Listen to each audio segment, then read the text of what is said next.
অনুষ্ঠান বাড়ির মতো ঝরঝরে বাসন্তী পোলাও বাড়িতেই বানিয়ে নিন একদম সহজ উপায়ে। চলুন আজ দেখে নেওয়া যাক কীভাবে মাত্র 1 মিনিটে এই চমৎকার রেসিপি তৈরি করবে। প্রথমে চাল ভালো করে ধুয়ে সামান্য নুন আর হলুদ মাখিয়ে রোদে শুকিয়ে ম্যারিনেট করে রেখে দিবেন। এবার কড়াইতে ঘি গরম করে গাজর কুচি দিয়ে হালকা ভেজে নেবেন। তারপরে ওর মধ্যেই দিয়ে দিন কাজু বাদাম। গাজর ও কাজু হালকা ভাজা হলে ম্যারিনেট করা চালটা ঢেলে ভালো করে একটু ভেজে নিতে হবে। চাল ভাজা হয়ে এলে যতটা চাল তার ঠিক দ্বিগুণ পরিমাণে ফুটন্ত গরম জল ঢেলে দিতে হবে।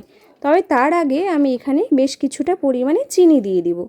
যতটুকু পরিমাণ আমার ততটুকু চিনি আমি দিয়ে দিয়েছি। এবার চালটা ফুটতে জল দিতে হবে। এবার চালটা ফুটে যাওয়ার জন্য আমি এখানে গরম জল ব্যবহার করেছি। তোমরা এখানে অবশ্যই গরম জলটাই অ্যাড করো। এখানে ঠান্ডা জল দিলে কিন্তু ঝরঝরে বাসন্তী পোলাও একদম হবে না। ঢাকা দিয়ে এটা ভালো করে আস্তে হিটে ফুটিয়ে নিতে হবে। তারপরে জল পুরোপুরি শুকিয়ে আসলে চাল সেদ্ধ হয়ে এলেই নামিয়ে নিব।